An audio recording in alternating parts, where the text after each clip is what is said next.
Thank you again for having me today, and I'm really excited to be here to give a talk about adversarial attacks in computer vision models.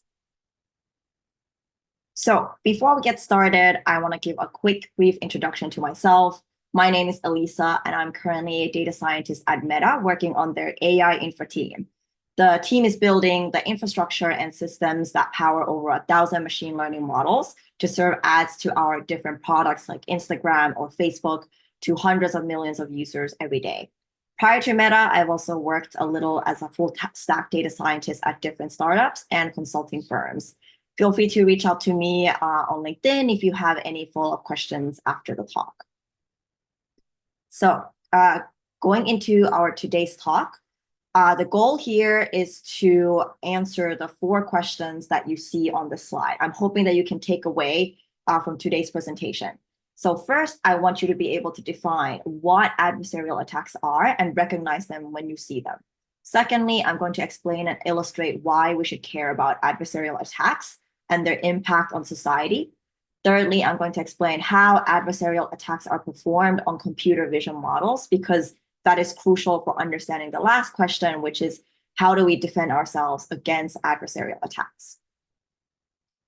So if we start with the first question, what are adversarial attacks? To put it simply, adversarial attacks are a class of techniques used to mislead the neural network model to make incorrect predictions through modifications to the input data. So in computer vision, the primary use cases for adversarial attacks would be object misclassification.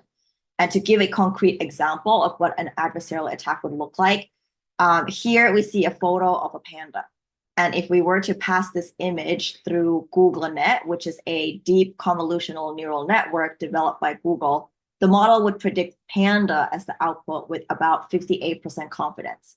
However, if we were to layer an imperceptibly small image on top of the original image shown here, and I know it doesn't seem like it is very imperceptible, but there's a sort of certain multipliers applied that when you put it on top of the original image here, you would obtain a new image here that to human eyes looks exactly the same. But if you pass the slightly modified image to the neural network, it will actually predict the output of the image to be a gibbon with about 99% confidence. And here's another example of an adversarial attack.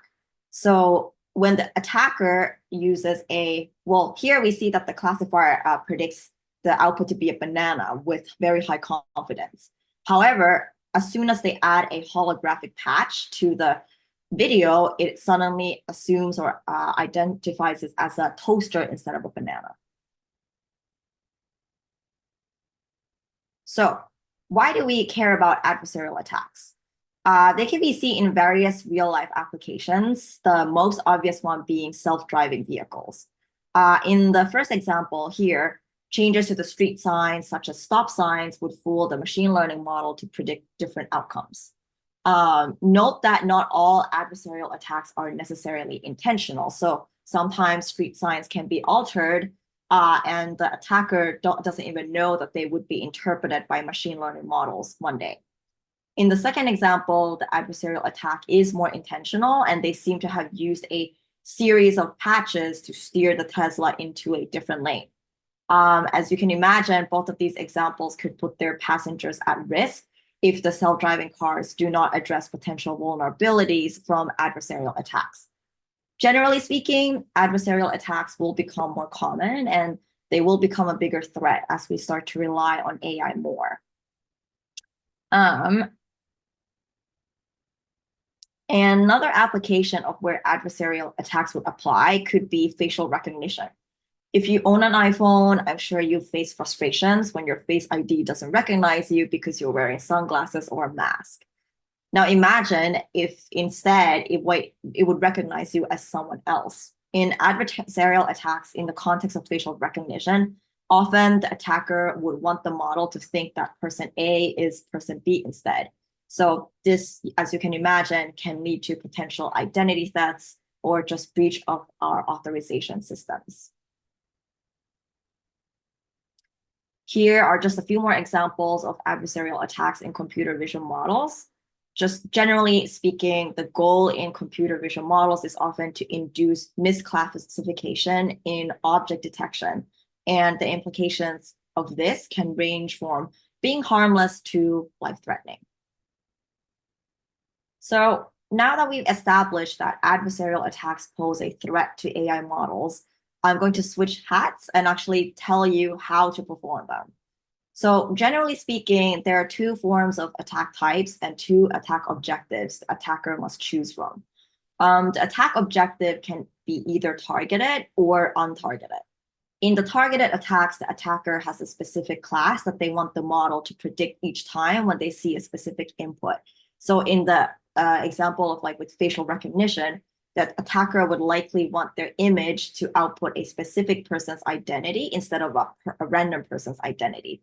In untargeted attacks, the attacker doesn't really care about the misclassification label as long as it's not the correct one. So in the case of self-driving cars, the goal could be to predict stop signs as anything other than a stop sign. It doesn't really matter if it's a tree or a pole, but as long as it's not a stop sign. And generally, the false accuracy rate tends to be higher for untargeted attacks, as those are easier to achieve than targeted attacks. On top of that, the attacker can or must also choose between two different attack types. In Whitebox attacks, the attacker has full access to the model's weights and architecture, while in Blackbox attack, the attacker only has access to the model input and output pairs. In reality, the attacker often will perform Graybox attacks where they might know some information about the model, such as the weights, but not the architecture. So in the next few slides, we will be operating under the assumption that the attacker has no information about the model architecture or the weights, and they are performing an untargeted attack, as this scenario likely mirrors what we would expect real-life attacks to look like. So in an untargeted black box attack, the attacker only has access to the input, which is the image or a set of images or a video, and the output of the model, which sometimes is the softmax distribution of the predicted labels or just the hard label itself. The general strategy for black box attacks is to proxy the two unknowns, which are the model weights and architecture. And after we know those two factors, they can perform white box attacks on it. So just as a reminder, once the attacker has information about the model weight and the architecture, then they have enough knowledge to perform white box attacks. So there are two main ways you can proxy the model weights and architecture. In the first strategy called the zeroth order attack, the attacker will directly estimate the model weights by perturbing the input image slightly, observing the prediction output, and then measuring or estimating the gradient through a finite difference approximation. In the second strategy called transfer attacks, the attacker trains a set of proxy neural networks using the model's public data set, or if that's not accessible, the attacker can also generate one themselves through by inputting or having a set of input images that they pass through the model to generate the outputs. And after that, they can generate white box style attacks on the proxy neural network and then transfer them to the target model. So when we don't have information about the model's gradients, we'll have to estimate it based on specifically or specially constructed input-output pairs. If you recall, the definition of a gradient can be estimated using finite difference approximation. At the end of the day, if you think about it, the gradient or the derivative is just the slope of the function at a given point. So if you want to know the slope at x, you can look at how much the function value changes when you move slightly forward and slightly backward from x. And that is the mechanism at its core used in zeroth order attacks. So in other words, if we perturb an input image x by adding a small value called an epsilon, and do it again by subtracting epsilon from the same image, we now have two reference points, which we can use to reconstruct the gradient using the finite difference approximation function here. And this can also be repeated for several multiple images. So here, the epsilon is a hyperparameter that has to be chosen by the attacker. In practice, it is very small, something in the magnitude of 10 to the power of -4. And this is a way for us to sort of gauge the gradients of the model. But what about the architecture? The transfer attack technique will actually illustrate that adversarial attacks are quite robust in practice, and they can perform decently well even without knowing the architecture of the model. So what happens in practice is that the attacker would basically repeat this over a common set of architectures like YOLO, some other vision transformers, maybe ResNets or VGGs, and then they would basically repeat this attack on the target model multiple times from each of the outputs of these sort of proxy models. And another point I think is worth highlighting is that, as you can tell, zeroth order attacks rely on softmax outputs to calculate the cross entropy loss against the target label. So what if the model only outputs the hard labels? So in this example, what if the model only shows panda as the prediction output? That will be generally trickier, but essentially you will have to experiment sort of with the epsilon value to see at what point will the label prediction change. The attacker will attempt to estimate the decision boundary by sampling and refining adversarial candidates. There are other techniques as well, such as using random Gaussian perturbations to estimate the gradients without needing probabilities. But in short, the technique will be the most effective if we know the softmax probability distribution of the model output. For transfer attacks, we train a number of proxy neural networks using a training data set, either accessible or generated from the target model, and then perform white box attacks on these proxy neural networks that you can transfer over to the target model. So how does this work in practice? The attacker would pick a number of common computer vision models and then perform white box attacks on the models using the training data set applicable to the target model. These would then generate a set of adversarial images that we can use with the actual target model and hope that it would lead to the target, or it would lead to incorrect model predictions.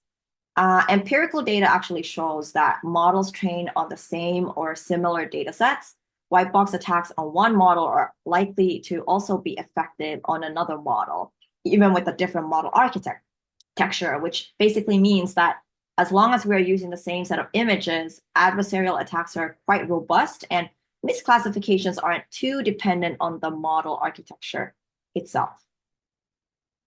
So far, I've given you the basic blueprint for performing black box attacks, and both of these rely on white box attacks. So how do we actually perform white box attacks then? Which is, as a reminder, when the attacker has access to both model weights and the architecture. Since both black box attacks rely on white box attacks, I'm going to just briefly go over the mechanisms of some of the common white box attacks.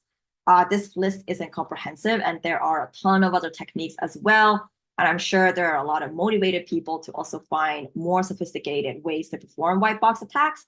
But the examples listed here are the classical ones that the academic literature often keeps referring to. So the first method here is called the fast gradient sign method, or FGSM, which is computationally inexpensive and simple to execute. Intuitively, the idea is to make a small one-time targeted perturbation in the direction that maximally increases the loss. So you kind of push the model towards a misclassification. Again, there is a hyperparameter, epsilon, that needs to be defined by the user. We essentially compute the gradient of the loss with respect to the input image. We'll take the sign of the gradient and scale it by the epsilon and add it to the input image. This is normally imperceptible to humans, but it might be enough to reclassify the object. In projected gradient descent, or PGD, which is slightly more sophisticated compared to FGSM, the idea is to start from a random point near the input image and then apply iterative updates towards the gradient sign direction.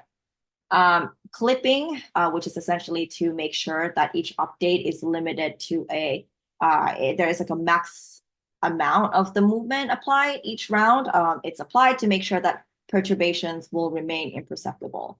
So instead of taking like one big step in a certain direction to increase the loss, PGD will take many small steps, repeatedly nudging the input toward an adversarial input. The number of repetitions will depend on the computational constraints or until convergence is reached. And generally speaking, PGD is more effective than FGSM. And generally speaking, models are considered robust to gradient-based adversarial attacks if they can protect themselves from PGD. The last attack is called a Carlini and Wagner attack, or a CW attack, which is an optimization-based attack in which a minimum noise strength is found to induce misclassification.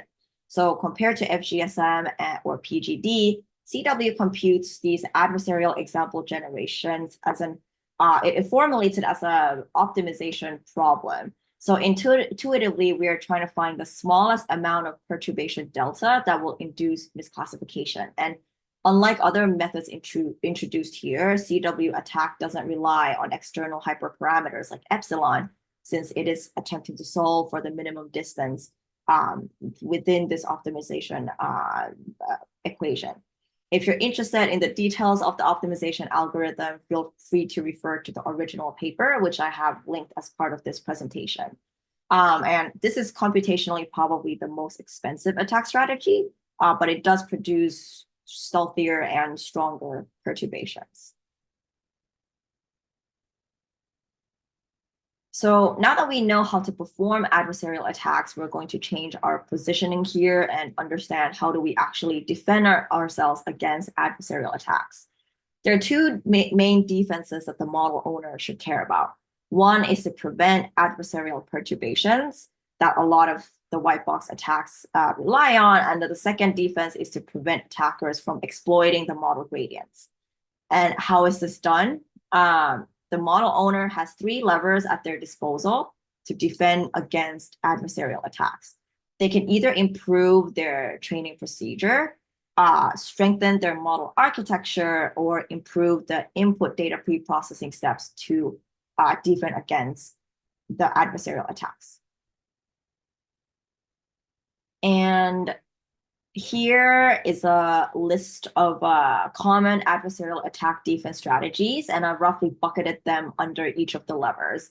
I won't have time to go over each in detail, so I'll cover on a high level what each strategy entails and the pros and cons of each defense strategy. And then I've also linked a paper in the references section that gives a more detailed overview of a lot of these strategies listed here. So you can go over it more if you're interested in learning more.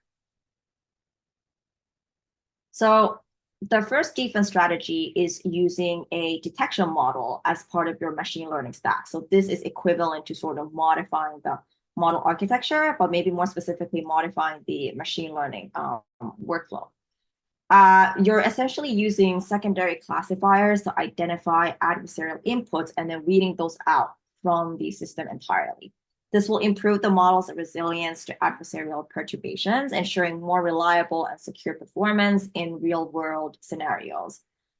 These are usually secondary classifiers or just additional networks used to detect these adversarial inputs. Generally speaking, adversarial inputs sort of like force detours in the network's feature space. So usually these models would detect adversarial inputs by abnormal activation signatures associated with adversarial attacks. And then these are picked up by these secondary detection models. They're pretty effective against classical adversarial attacks that we went over earlier, usually achieving over 90% accuracy with adversarial inputs. But when they're like, so these are very effective against known attack types. And in practice, detection models are used as sort of like the first line of defense against black box attacks, but they should also be enforced with other strategies as well, because they aren't very robust against sort of like adaptive or new novel white box adversarial attacks.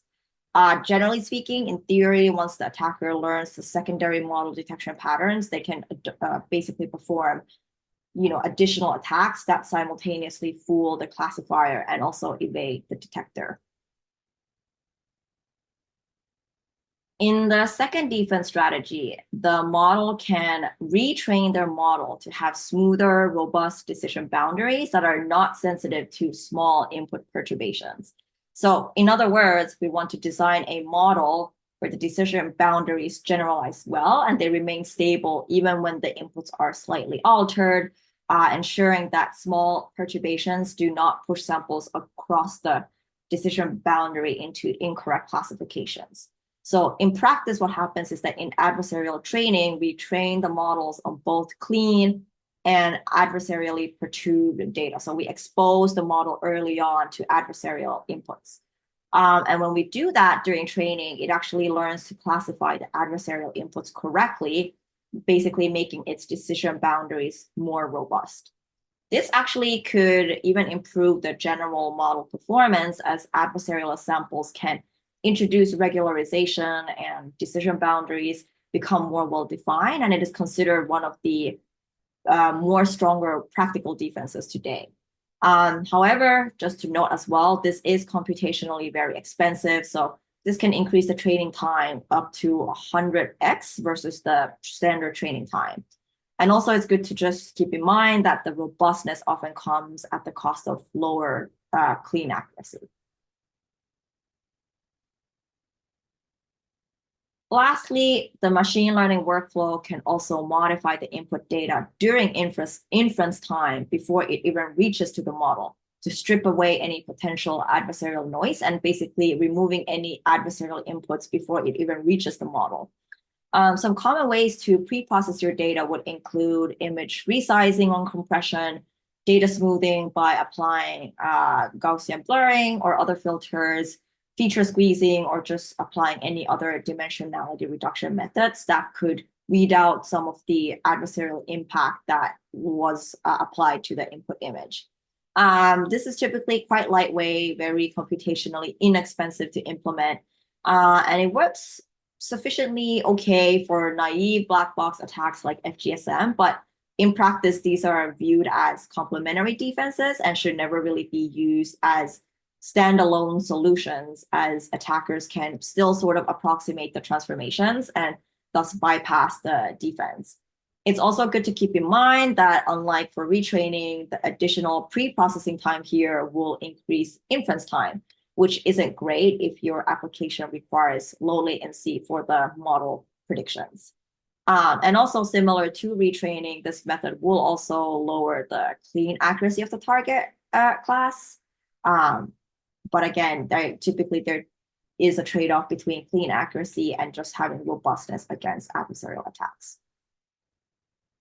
And to really tie this all together, I want to end this talk by showing how all of this would look like in a typical machine learning pipeline for computer vision tasks. So as you can see, pre-processing techniques should be applied to your test data during inference, and during training, we should be enforcing the model with adversarial training techniques listed here. We also want to make sure that we supply our workflow with a secondary classifier such as ADNet or safety net, which are common sort of secondary classifiers applied to catch any adversarial inputs. Lastly, there are a ton of other like defenses as well that we can apply to the trained model to further protect ourselves against adversarial attacks. And just to recap, as what we mentioned earlier at the beginning of this talk, you should be able to answer these 4 questions that we outlined at the beginning. What are adversarial attacks? Why do we care about adversarial attacks? How do we perform adversarial attacks? And how do we prevent those? And if Jimmy has not sent out the slides in the chat earlier, Jimmy, just as an FYI, I have sent the slides to you on LinkedIn, so feel free to send it to folks here. And there are a ton of resources that I've linked throughout the presentation, as well as in the reference section in case you want to learn more about this topic.